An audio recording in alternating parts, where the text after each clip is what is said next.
Hey folks.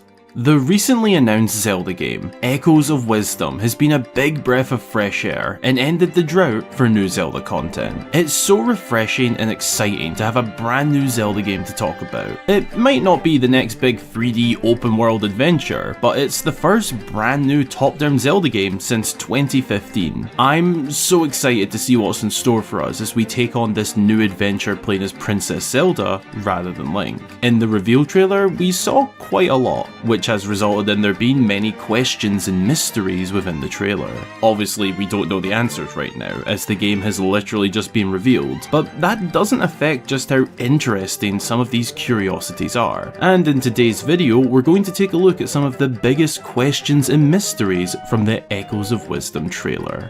If you're new around here, be sure to subscribe, drop a cheeky wee like down below, and as always, be sure to go and grab yourself a snack and drink folks. Send them into my socials for a chance to be featured right here. And let's get into these mysteries and questions from the Echoes of Wisdom trailer. The first big mystery that really intrigues me comes with multiple questions. That is, the rifts, and what exactly they are, and where exactly do they lead to.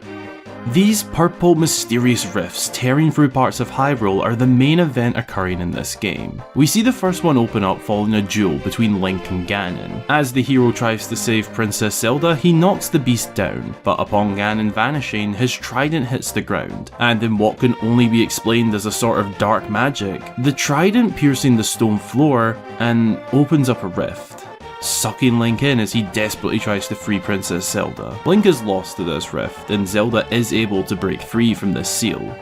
But the rift can spread. We see Zelda fleeing from this building to escape the rift getting her as well, and we later see just how bad this rift can spread. All across Hyrule, we can find rifts opening up and sucking people in. Hyrule is plagued by Ganon's rift. So where does this lead?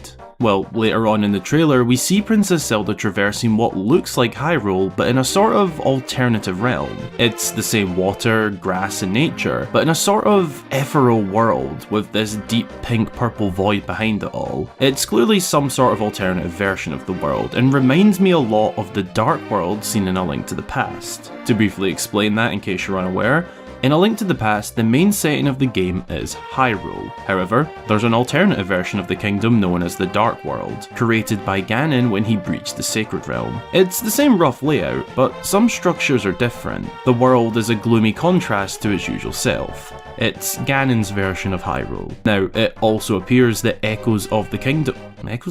Now, it also appears that Echoes of Wisdom is in the same Hyrule seen in A Link to the Past, the Downfall Timeline Hyrule.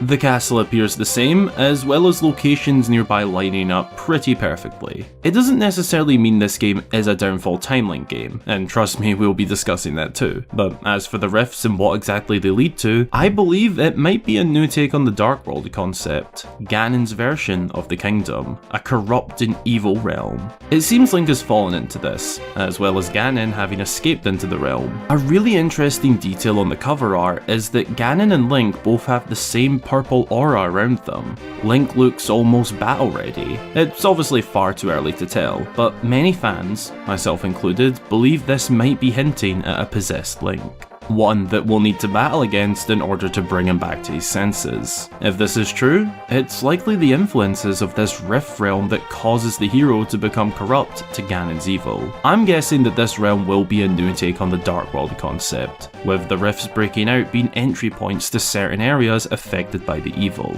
If this is true, I really can't wait to hear the music track for this, as the original Dark World music is an absolute banger.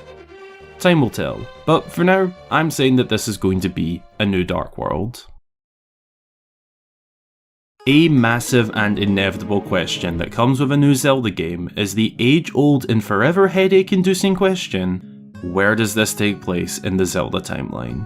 I sometimes despise timeline discussions because of the headache they cause, but it is a part of Zelda games, and this one might be more complicated than it seems. This is of course speaking based on the very little we know from the reveal trailer, but the most important thing to note is that this Hyrule appears to be the same one as seen in A Link to the Past and A Link Between Worlds, two games in the Downfall timeline split. We also see the Ganon design also seen in the Downfall timeline. At base value, it points there, but then we see things from other parts of the timeline. Deku Scrubs, Gerudo, the Great Deku Tree, two different types of Zora, the Sheikah, and a very strong hint of Breath of the Wild vibes in the title shot. It's a blend of many things and makes me wonder if, rather than this being a part of the Downfall timeline, that it could be a part of a newer linear timeline including the most recent installments, Breath of the Wild and Tears of the Kingdom. We know the Zelda developers want to move away from the timeline to some degree, or at least make it a lot more simple, and those two other games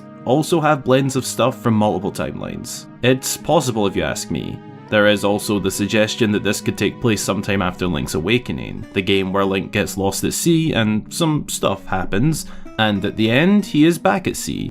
Perhaps this takes place when he returns from his adventure out at sea, but I just don't know. There's something making me think it might not be. Given we're only at the stage of having seen one trailer to reveal the game, we can't say anything for sure. There's an argument for both sides, but ultimately we'll have to wait until September, or for Nintendo to share some more information to get a better idea. Following up on the first mystery of the video, what's happening to Link? Not just in this opening scene, but the entire game. It's much more of a question than a mystery, I suppose, but I'm curious as to what role the hero plays in the game. It's obviously not going to be a main role, as we'll be playing as Zelda, but often in Zelda games there are parts of the adventure where Zelda is alongside Link, and has an influence on the events. Will we be seeing the same, but the other way round? Well, as mentioned earlier, there is a belief that we might be seeing a possessed Link, maybe a new Shadow Link given the evil vibes of this realm, and I think that would be really cool to be honest. That's one thing that might be going on with Link, but the other big questions I can't wait to find out the answers to are ones such as, is this scene the opening scene? If so, is there more beforehand that we just weren't showing with Link, similar to the Tears of the Kingdom opening? That was teased in trailers quite a lot, particularly the moments of climax, but we then saw a whole segment prior to it. Perhaps there is a wee bit more with Link making his way to find Zelda before this takes place. I'm also curious to learn if when we find Link, wherever he is in this dark realm, if he'll end up joining us for the adventure, or a section of it. I don't want to take away Princess Zelda's spotlight by any means. She's the main character in this game, and I love that. I'm just really curious as to what route Nintendo will be going when it comes to Link's involvement in the game. Will he play alongside us at any point, or will he be put to the side for the majority of the game? One big question and mystery that I feel easily goes under the radar in this trailer is our new companion, Tri, a mysterious fairy with 3 triangles trailing behind, the one who introduces us to our key item for the game, the Tri-Rod.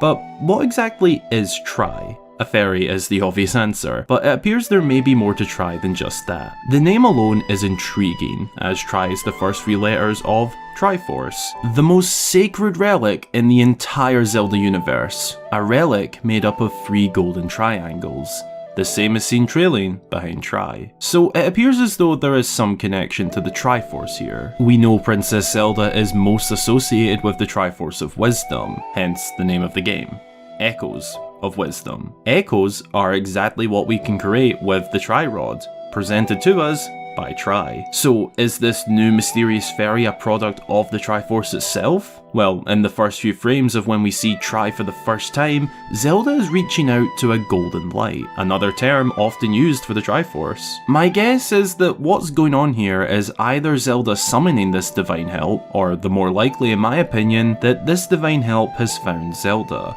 A gift from the gods almost. We haven't seen the Triforce appear fully in quite a while, as neither Breath of the Wild or Tears of the Kingdom featured it. Perhaps in Echoes of Wisdom it will be back, and the finding of the relic will be heavily connected to our new companion Tri, as well as whatever's going on with this realm, which I believe could be a new Dark World. A rather interesting detail to note is that Tri can be seen with 4 triangles trailing as well. It's possible that these triangles represent how many echoes can be made at once. But what this also leans into is the Tetraforce theory, of there being a 4th piece in the centre of the 3. That's a long story for another video, but the connections to the Triforce are undeniable here. The creation of this new item, the Tri-Rod, is also fascinating, as I want to know what exactly is powering it. It surely has to be something within Princess Zelda, being the one the Triforce of Wisdom tends to be with. I predict that Tri is in fact a product of the sacred Triforce, and Zelda's divine connection to the Triforce, gods and holy beings of the Zelda universe, has essentially manifested Tri and the Tri-Rod to aid here in this adventure. Maybe I'll be wrong, and it'll be nothing more than a fun wee reference, but I really hope that there's some serious Triforce lore going on here. Only time will tell.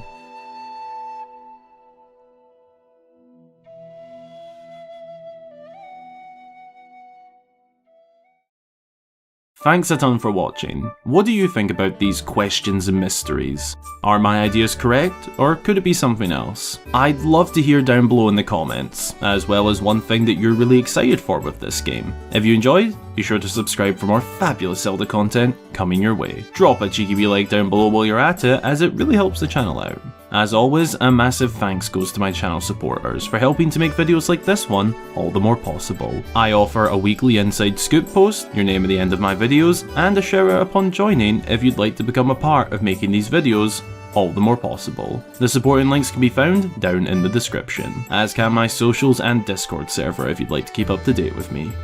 Thanks again for watching. I hope you have a brilliant rest of your day or night, and until the next time, I've been Hyrule Gamer.